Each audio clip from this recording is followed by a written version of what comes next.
Hi, and welcome to the House of Lou podcast. I'm your host, Veronica Theodoro. Today, I'm talking to St. Louis-based artist Katherine Bernhardt. I was introduced to Katherine about 3 years ago by the architect Ann Wimsatt.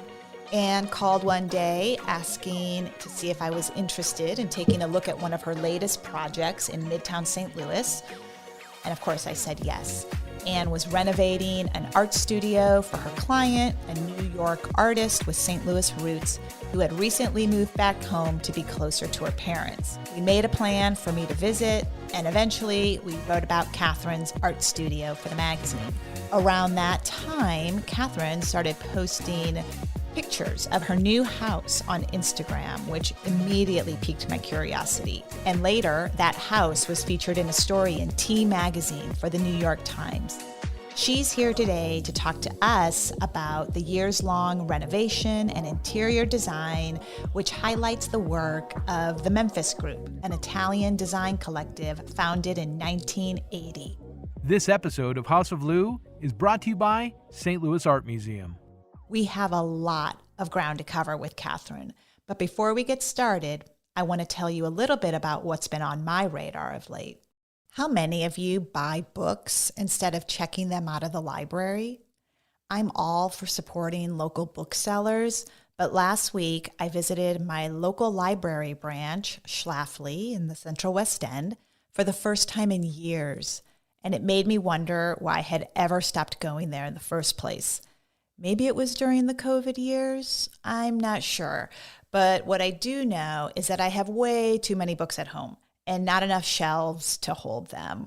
So despite what TikTok says about bookshelf wealth, over the weekend, I filled 2 boxes worth of books that I need to either donate or sell. So I decided it was time to renew my library card, which was super easy to do online. I simply emailed a picture of a photo ID with my current mailing address, and within an hour, it was activated.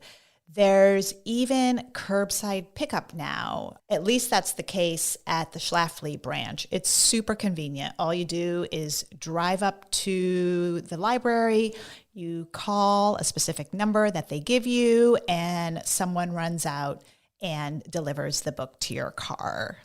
I can't believe I'd gone this long without using the library.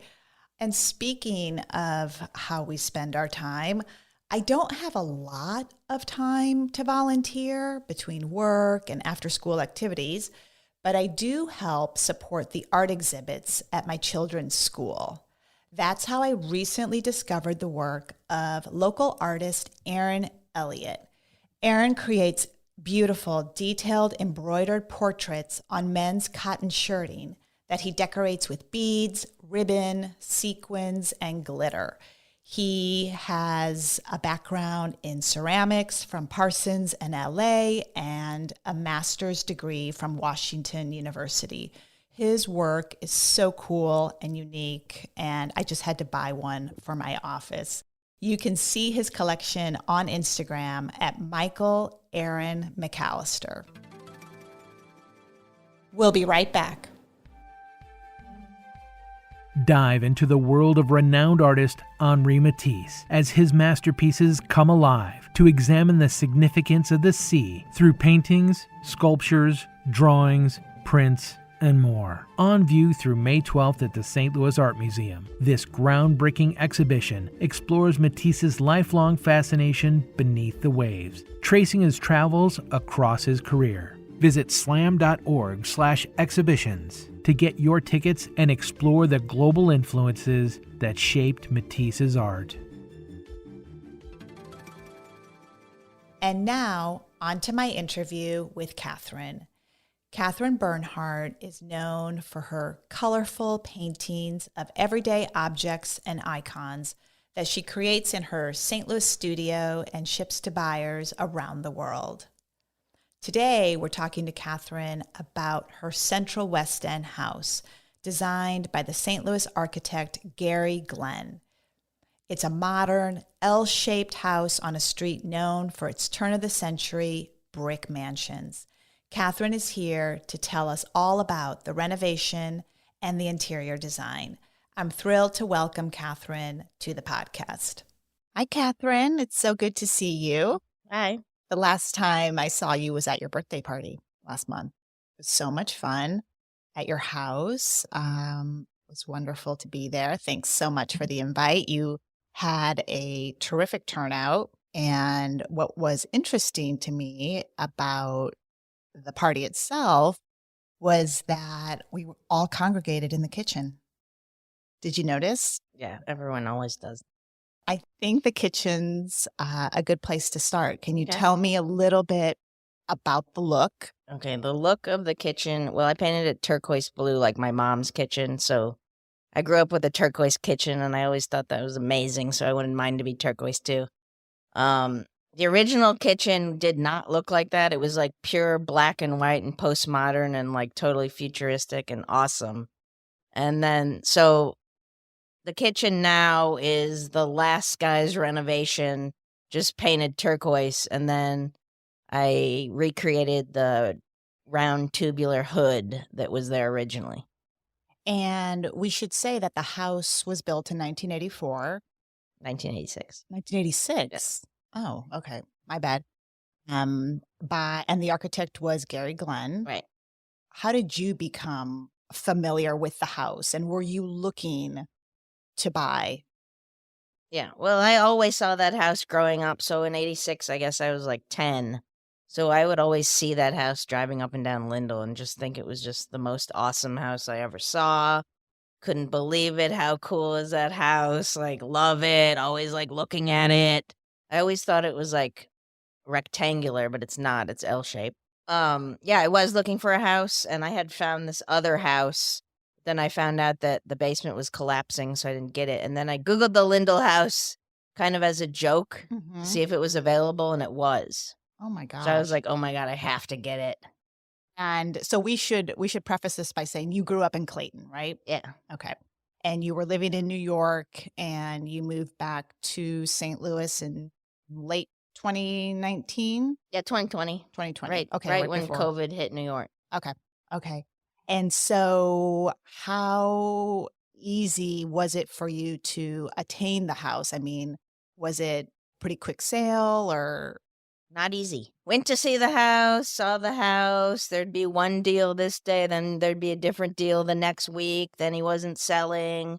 Then it was only the house. Then the other yard was a different price. Then you had to buy both. Oh, or do you just want one? Oh, I'm not selling it anymore. Oh, and then I gave up and I was like, whatever, I'm done. And then he called back like 2 months later and he's like, do you still want the house? I was like, yeah. Oh my God. Incredible. Incredible. So you moved in and you decided I didn't to move in renovate. for like a year and a half. Okay. But when did you decide to renovate or when did you start that process? Like the minute I bought it, I started renovating. And what was the scope of that renovation? Ripping out all the floors, ripping out all the bars, ripping out all the slate, ripping out all the gray tile, repainting the entire house white, pouring all terrazzo floors, retiling everything. So kind of superficial, but also like a lot of work. But just painting the house took like 5 months. And why did it take 5 months? Just Inside and outside, just the amount of walls. Right. Because it was dark gray. And the entire inside was beige and dark gray. So painting it white, several layers of white, took 5 months. And the terrazzo floors, I thought that was pretty fast. Took about 5 months. Were you working alone or did you work with someone, like someone to help you with the material selection and that sort of thing? No, I picked everything. So like lime painting, painted the house. I told them, I want extra white here and then glossy on the doors or whatever. And then Missouri terrazzo is awesome. They're located on the hill. They've been there like 100 years, so they know what they're doing. So and they're always like, we can do whatever you want. So don't you love people like that? Yeah. So I just gave them the designs, and some of the designs on the floor are based off of like Memphis designs that I found in like a Memphis Milano book. So they like made I gave them a drawing and they made it out of metal, basically. Okay. And then put it on the floor, and then it's all hand poured and hand poured in there, and then it's like So It's ground in 3 different grinders. yeah, it's so cool. Yeah. The floors are awesome. When you were thinking about the house and the renovation, where did you come up with your ideas? Oh, so I went to the history museum and I researched the house because I knew it was like a famous house when Marcia and Herb Smith lived there. So it was like famous. I knew it had been in magazines. So I found all the magazines there and found the pictures of what the house used to look like. So I based all my designs based on that, basically. So I tried to go back to that and recreated a lot of things that she had in there, like the bookshelf on the 3rd floor, or like the black little shelf in the foyer, or the red tube in the kitchen, and just like the round fireplace, and tried to and then a major one was the cabinet in the living room, like recreating that because it had all been removed and taken out. The house was destroyed when I got it. Right, right. And so you were trying to restore it Yeah. essentially. Yeah. And how difficult was that to do? Were you in touch with the original owners? No, but I did reach out to Ashley Smith. She was the girl who lived there. Yeah. She was in my sister's class at Clayton High. So Oh, my sister had been over there for a dance party once in the basement. But I had never been in that house. But yeah, I found the pictures and magazines and I just worked from there and like based my designs off of that. okay. And then discovered that Marcia Smith also had like Memphis Milano furniture, Oh, wow. and she had Jerry Wilkerson paintings in there and Jerry Wilkerson Fig Newtons sculptures. So a lot of that stuff I had too, and so I just like kind of like maximized her idea. I mean, Marcia Smith's house was more pure postmodern and like severe and black and white and more like the Columbia Foundation here on the hill, which is awesome. But mine has a little bit more color Yeah. because, like, for instance, the kitchen is not how it's supposed to look. It should be black and white. Right. And I haven't done the bathrooms yet either. But the bathrooms, like, I don't know because I don't have any pictures of what it looked like. But I asked Ashley and she said they were all black and white 4x4 tiles and different patterns or stripes or just black or just white. So I guess I'll do something like that. And you have a ton of color in the house. Yeah. You love color. Yeah. Right? Yeah. Can you tell us a little bit about the Memphis group furniture and decor that you have in the house? Yeah. Well, okay, I'm going to reverse back to Go like for it. high school. Esprit. Yeah, Esprit. Literally, Ettore Sotssass designed all the Esprit I love the showroom. So, like, I loved that, but I didn't know it was Ettore Sotssass. So I've loved it since then. And then, It was meant to be. yeah, and then I figured it out that he was the designer. And then I also found it, like, in New York, my friend Raquel, she did Raquel's Dream House in Soho, and she took an entire, like, townhouse and decorated in Memphis Milano. So that's, like, where I first saw it, kind of, and I bought the Ultra Fragile mirror out of that show. So that was, like, the first piece I ever got. And then I knew I liked it or loved it or whatever, but then when I got that house, like, I knew that house had to have Memphis Milano furniture. So Raquel introduced me to this guy, Keith Johnson in Brooklyn, who's the wholesale dealer of North America, Memphis Milano. Oh, cool. So I went to his studio in Red Hook and got everything from him there.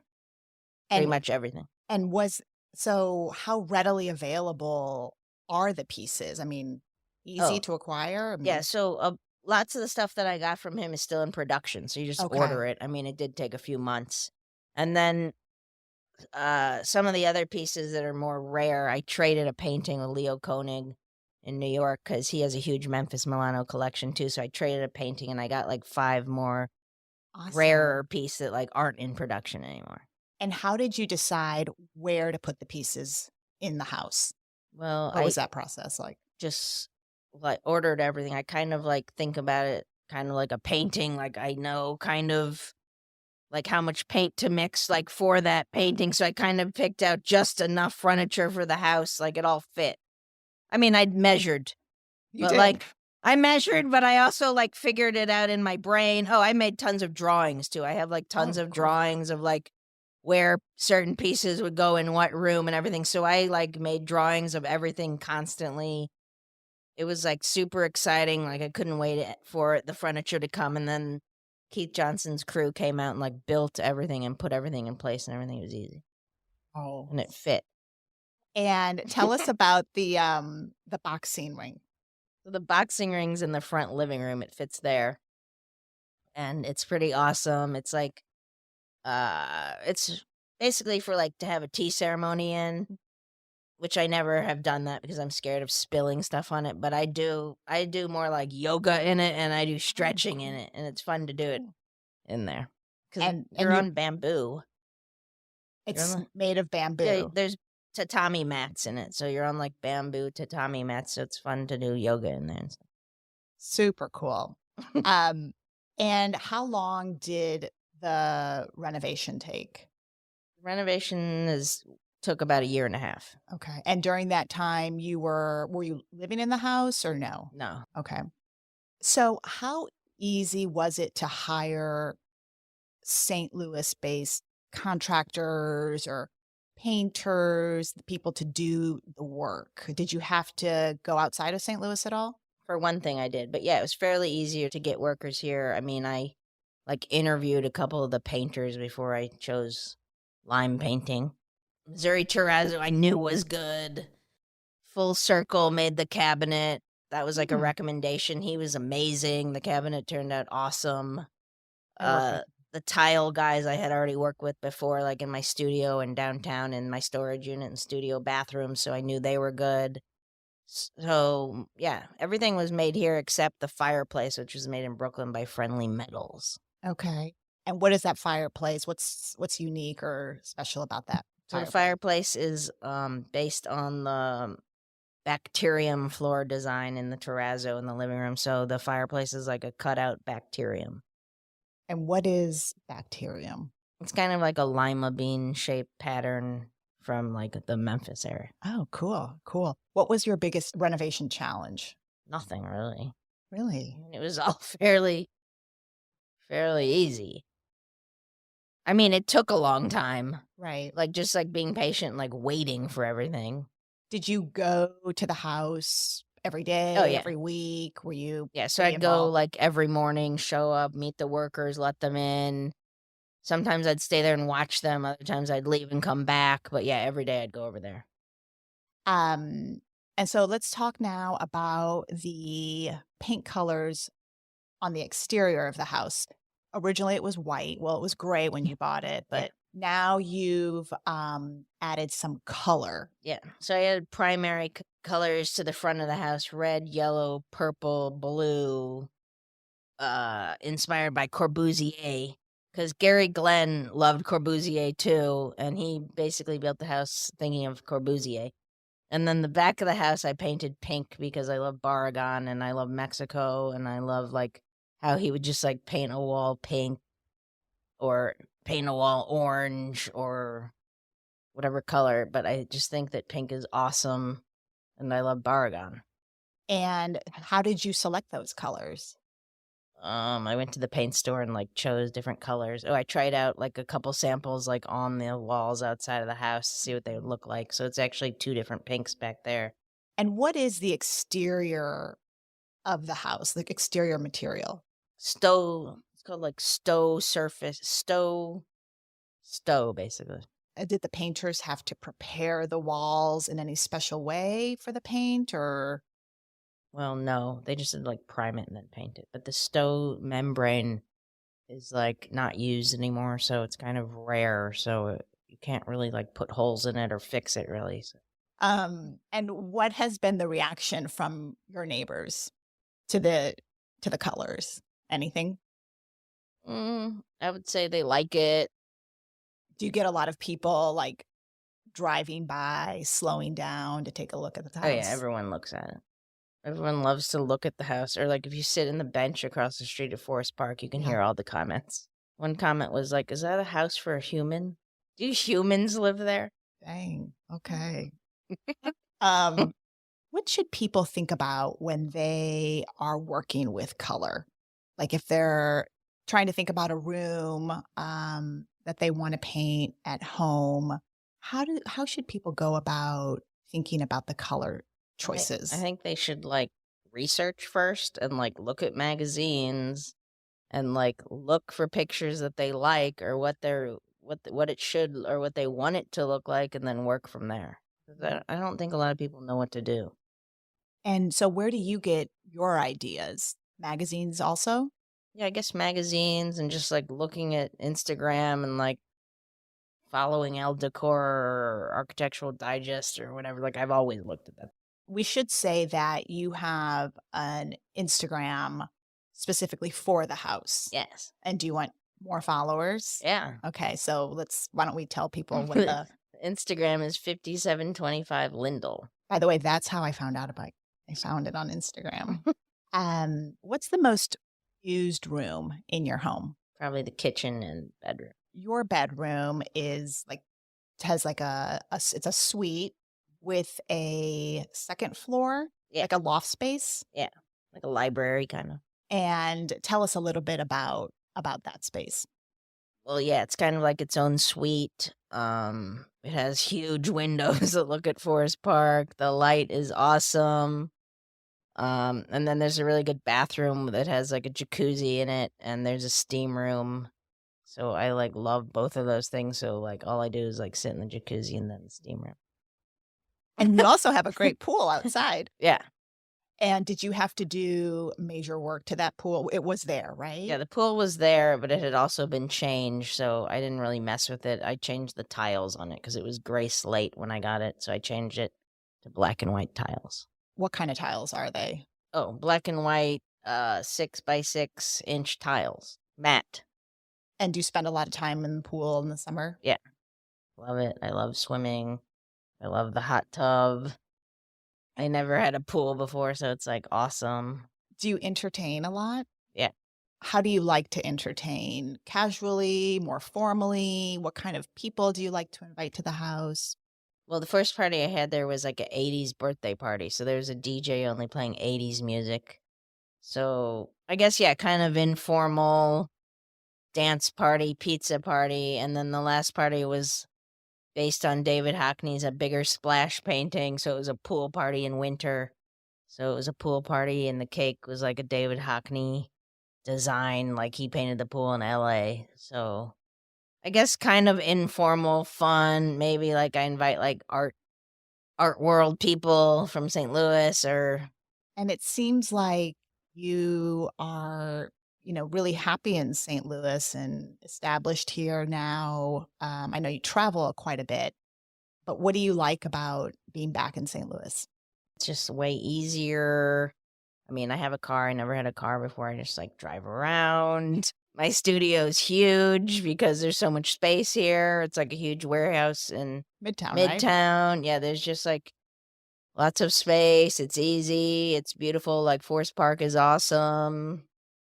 The food's good. Cool. Yeah. What are some of your favorite places to go in St. Louis to hang out, to eat, to hang out? Yeah. To eat, maybe like the Vine Cafe on South Grand is awesome. Or Mezcarim, really good. Ethiopian food. Or Oh, yeah. I was just there last week, Yeah, it's actually, really good. after the Orchid show. We went there for lunch. And then maybe like Olympia, the Greek Oh, yeah. place. Those are my top 3. Let's get to our rapid fire questions. Yeah. So let's get started. What would readers be most surprised to learn about your house? Maybe that there is a room in the basement built in case of a nuclear war. What artwork or piece of furniture do you currently have your eye on? There's this Mendini table at Retro Inferno in Kansas City that's totally awesome. I'd like to get that.